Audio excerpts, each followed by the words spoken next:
les mystérieuses cités d'Ori. Je parle bien de la saison 1. Je me suis particulièrement penché sur le bateau Solaris, car derrière sa voile solaire se cache une plaque de réflexion, qui concentre les rayons du soleil et les renvoie contre une cible choisie et l'enflamme. Eh bien, saviez-vous que dans l'histoire antique, cela correspond en tout point au miroir ardent d'Archimède? Pour vous, je vous ai préparé un mini-documentaire entre dessin animé et film. Eh bien, bonne découverte, au revoir et à bientôt. Bye.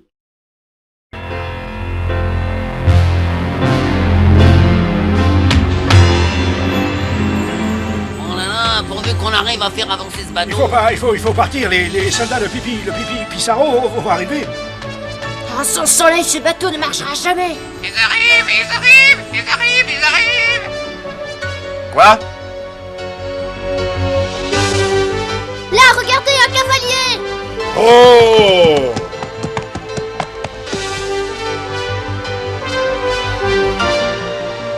Du soleil. Oh, si seulement on avait un peu de soleil.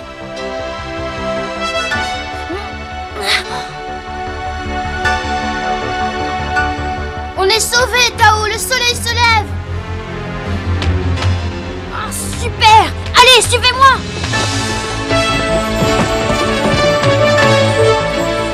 Allez-y!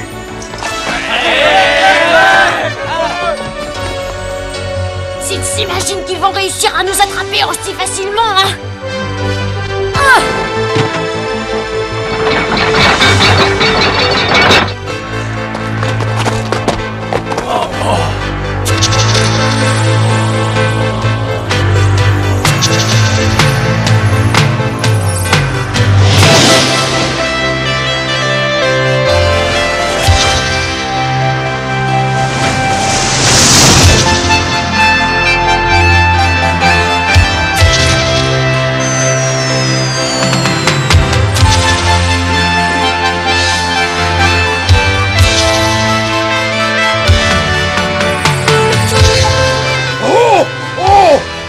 Regardez, ils ont plus de sang à main. On a drôlement bien fait de pas les attaquer, pas vrai?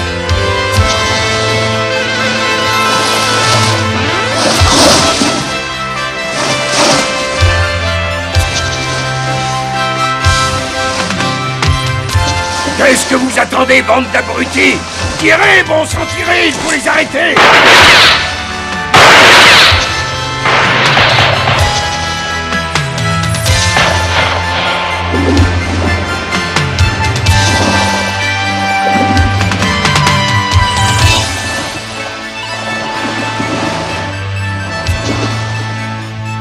Jamais vu un bateau aussi étrange. Le gouverneur Pissarro va être furieux qu'ils aient réussi à s'échapper. Ah, ça ne fait rien, nous allons aller attaquer le village. Faites quelques prisonniers, que tous ceux qui résistent soient exécutés.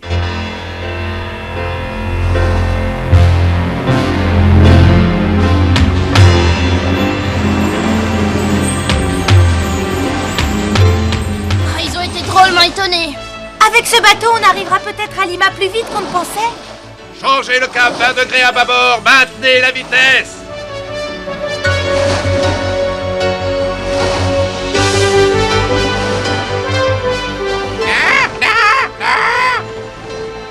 Qu'est-ce qu'il y a, Pichou? Bon sang, foncez!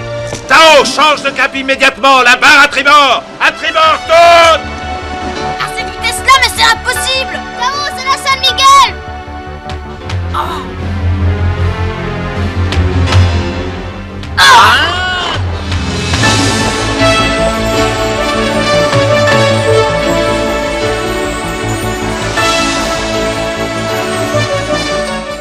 Nous avons enfin retrouvé. Ils croyaient pouvoir nous échapper, mais rira bien qui rira le dernier. Il faut leur couper la route, Gaspard. Parez à tirer. Excellence, parez à tirer!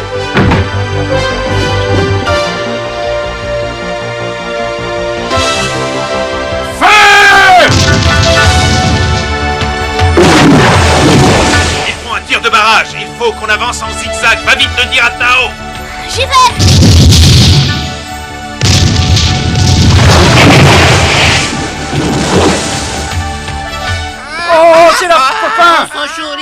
alors n'auront été qu'un rêve, et là...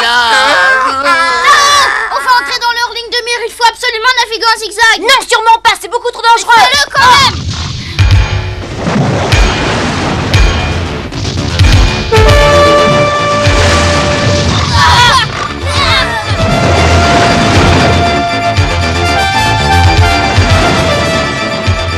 Très bien, Tao, continue exactement comme ça. Si seulement on pouvait naviguer en ligne droite, on n'aurait aucun mal à leur échapper. Parfait. Continuez à les repousser vers la plage. Ils finiront bien par rencontrer un écueil.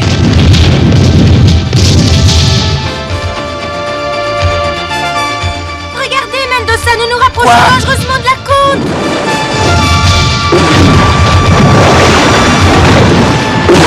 Tao, il faut que tu trouves quelque chose. Et tu penses bien que si je savais quoi faire, je l'aurais déjà fait. Oh, attention, le levier. J'ai déjà tiré dessus, mais je ne sais pas encore à quoi il sert. Je n'ai jamais essayé ce levier-là. Quoi?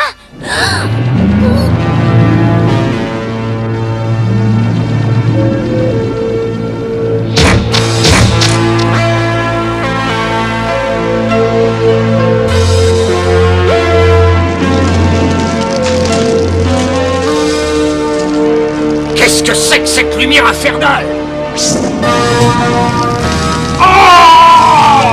Seigneur Gomez, le bateau brûle, nous prenons feu. En arrière, il faut sortir à tout prix de ce maudit rayon.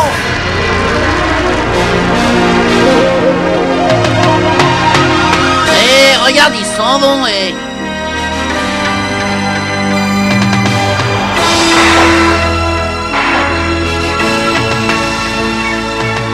Quelle puissance fantastique! Eh ben dis donc, on peut dire que nous ne sommes vraiment pas au bout de nos surprises. Ça y est, j'ai compris, c'est expliqué ici. Quoi? Derrière la voile solaire, il y a une plaque, regarde. C'est une plaque de réflexion qui accumule une énergie fabuleuse et il suffit d'orienter cette plaque. Et c'est comme si on utilisait la puissance du soleil dans un canon. Mais alors, le levier sur lequel j'ai tiré? Eh bien justement, c'est le levier qui commande la plaque. Une fois de plus, c'est toi qui nous as sauvés, fils du soleil. Le phare servait à orienter les navires et à les guider vers le port d'Alexandrie. Pour produire une lumière, il fallait donc utiliser un brasier ou savoir refléter la lumière.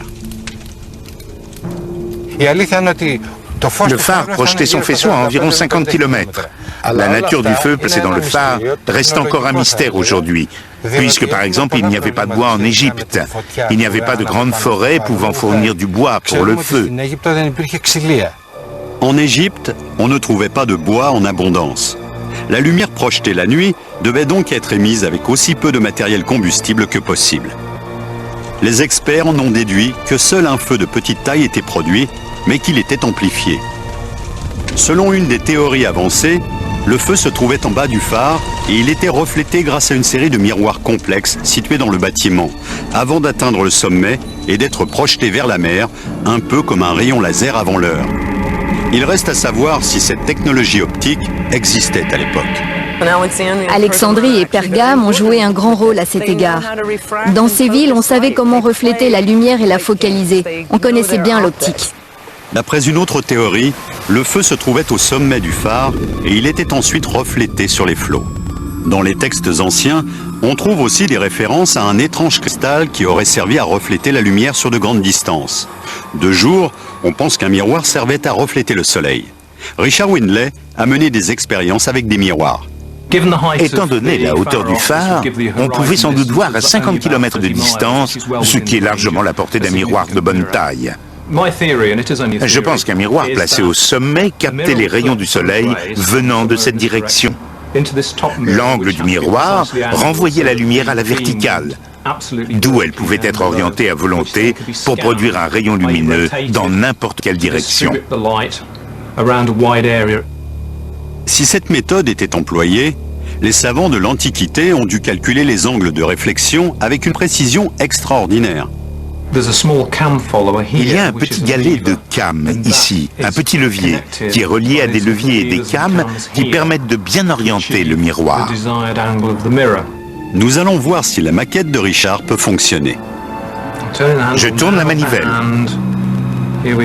Voilà, le rayon de soleil est redirigé. Nous avons notre phare.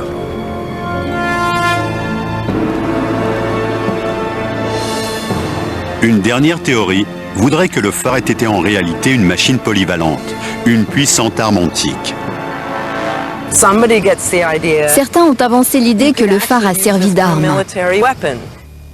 Ce n'est pas un cas isolé dans l'étude du monde antique, puisque l'on raconte que des armes du même genre ont été utilisées par Archimède, ces fameux miroirs.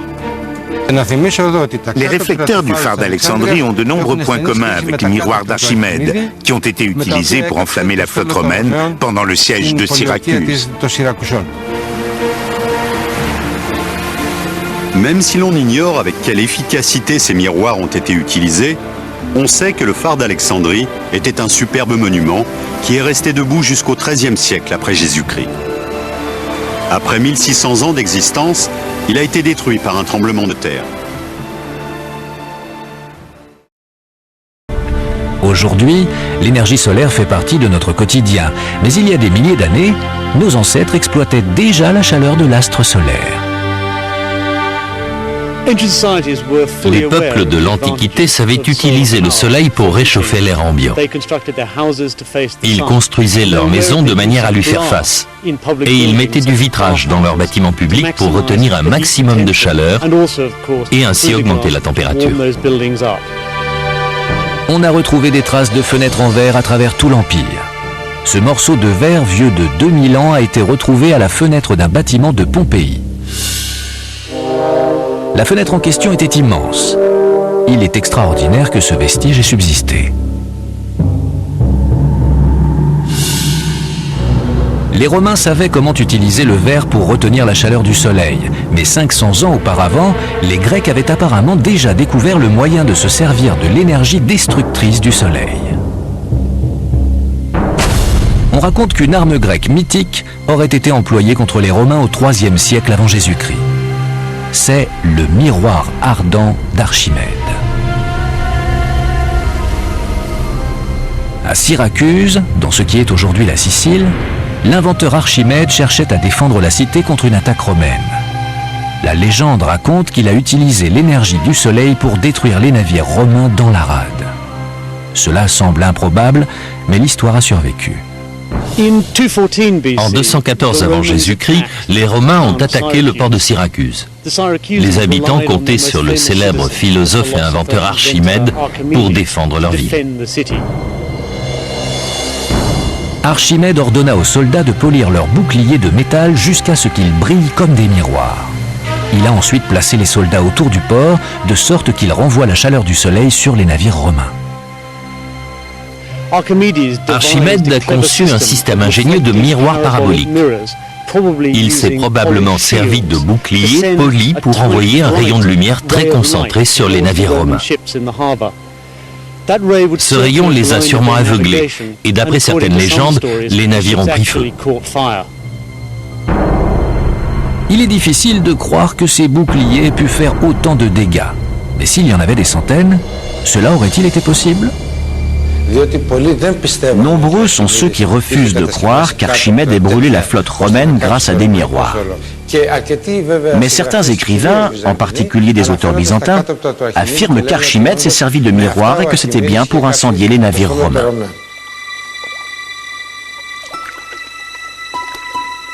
L'idée selon laquelle Archimède aurait mis le feu à la flotte romaine de cette manière a été tournée en ridicule par bien des spécialistes. Certains historiens pensent qu'il s'est servi de lentilles et non de miroirs. Mais parmi les défenseurs de la première hypothèse, il y avait le professeur Ioannis Sakkas.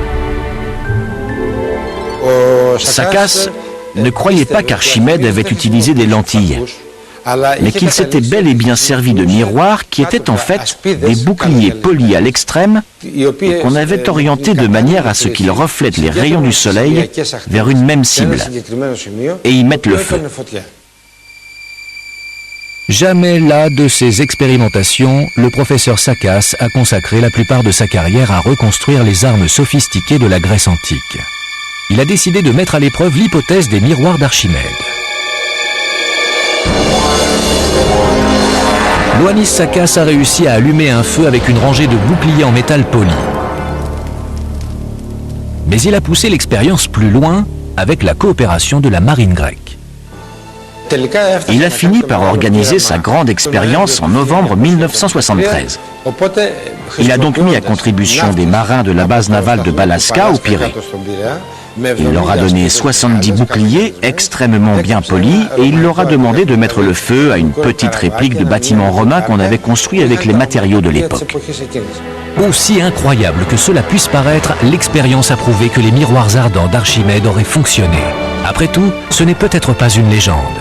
La fumée est apparue et au bout d'1 ou 2 minutes, il ne restait plus que des cendres. Cette technique de la Grèce antique est utilisée par les scientifiques de notre époque.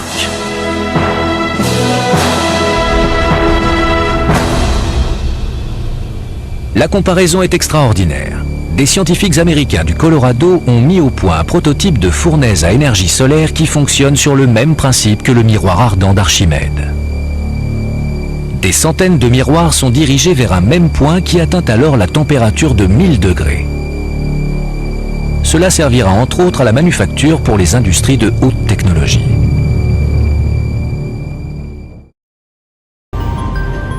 La fonction du phare d'Alexandrie semble plus pratique que symbolique. Il signale les côtes et prévient les marins de la présence d'eau dangereuse. Selon la légende, ce gratte-ciel de pierre était presque aussi haut que les pyramides. Le plus grand phare de l'Europe contemporaine se trouve sur les côtes bretonnes. Il mesure 20 mètres de moins que le phare d'Alexandrie. Pourquoi les habitants d'Alexandrie ont-ils eu besoin d'un phare aussi élevé? La réponse à cette question est liée à l'existence même de la liste des merveilles du monde. On accédait à l'intérieur du phare par une porte monumentale. Elle ouvrait sur un fût central de 75 mètres de haut. On l'empruntait pour apporter du combustible au sommet de la tour. Chaque nuit, on allumait ici un grand feu. Selon certains spécialistes, un système de miroirs permettait de concentrer la lumière. Et le phare était visible à 1 journée de navigation.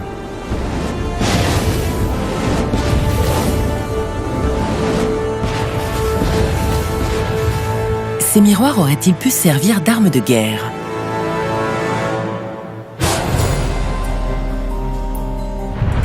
Marty Jobson construit des modèles scientifiques. Dans son atelier, il va tester les capacités réelles du miroir ardent. Le rayon de la mort d'Archimède. Archimède était un brillant mathématicien, un formidable inventeur et bien d'autres choses encore, et on sait qu'il a étudié à Alexandrie. Il faut d'abord reproduire la puissance du fanal antique. Je me sers d'une couverture de survie. J'ai aspiré l'air par derrière et j'obtiens ainsi une parabole parfaite qui concentre la lumière sur un point précis. L'idée est de pointer la lumière sur ce joli modèle réduit de bateau. Et j'attends que le soleil se montre. Je mets des lunettes de soudage parce que le point focal est extrêmement brillant. Et je risque d'être aveuglé. Marty place la cible dans la zone de destruction du miroir ardent. Puis, il oriente le miroir vers le soleil. Je vais juste rapprocher un peu le bateau. Voilà. Allez, on va essayer de l'enflammer. Le soleil est sorti. Il donne à plein. Il s'enflamme immédiatement. C'est dingue. Le miroir concentre les rayons du soleil et embrase la coque en bois. Il brûle! On a réussi! En quelques secondes, le bateau est en flammes. L'énergie du soleil recueillie sur le miroir est concentrée sur un point d'environ 2 cm de diamètre. Et ce rayon met le feu au bateau parce que la température à ce point précis dépasse 550 degrés. C'est ce qui enflamme le bois. C'est très efficace. Marty a construit un rayon de la mort miniature. Mais peut-on imaginer un dispositif identique à grande échelle? Le grand défi est de concentrer la lumière sur des bateaux situés à une distance autrement plus importante. Les Grecs disposaient-ils de la technologie nécessaire pour y parvenir au IIIe siècle avant notre ère?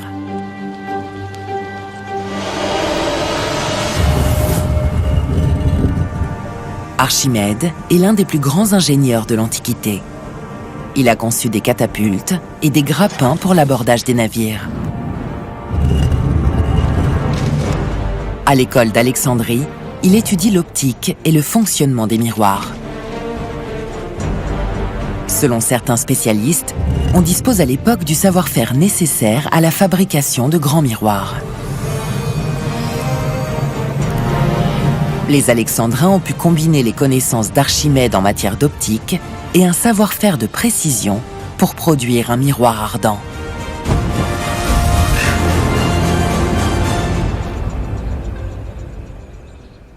On peut imaginer des tas de solutions techniques. L'une des hypothèses, c'est qu'Archimède avait disposé une série de petits miroirs hexagonaux et on pouvait orienter chacun d'eux séparément. Il a aussi pu se servir de boucliers bien polis. On posait une grande feuille de cuivre ou de laiton et on la polissait pour lui donner la forme voulue. Et ce ne sont que deux des solutions possibles. Selon Marty, le miroir ardent pourrait ne pas être une légende. Il a prouvé que ce dispositif peut être dangereusement efficace à courte distance. À présent, il veut savoir s'il peut sauver des vies à grande distance. Il veut d'abord s'assurer que le phare peut fonctionner aussi bien de nuit que de jour. Normalement, lorsque le soleil frappe le miroir, la lumière est concentrée sur un point focal, soit à peu près là, je pense. Si on allume un grand feu à cet endroit précis, au sommet du phare, on devrait voir un rayon traverser toute la vallée. Ça, c'est la théorie. Le soleil va se coucher, on va pouvoir tester la longueur du rayon. Marty remplace le feu du phare par une petite ampoule LED. On allume. Et maintenant, on va voir jusqu'où elle va. Le soleil descend derrière l'horizon. Marty se place au bout du champ, à 100 mètres du dispositif. La lumière de l'ampoule va-t-elle se réfléchir dans le miroir? C'est vraiment très lumineux. On est à une centaine de mètres. Et avec une seule ampoule grande comme ça, voilà ce que ça donne. Maintenant, il faut voir sa luminosité si on s'éloigne beaucoup plus.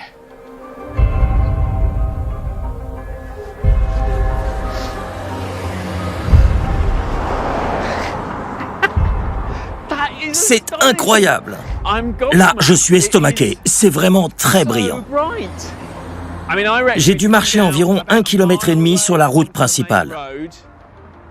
Là-haut, au sommet de la colline, on voit bien les phares des voitures qui passent. Mais un phare de voiture, c'est 10, 20, 30 fois plus puissant que notre petite ampoule. Nous, on a posé une seule LED. On peut imaginer que s'ils avaient placé ce type de dispositif au sommet du phare, l'effet devait être vraiment bluffant.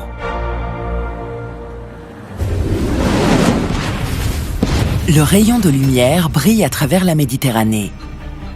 Il proclame la gloire d'Alexandrie.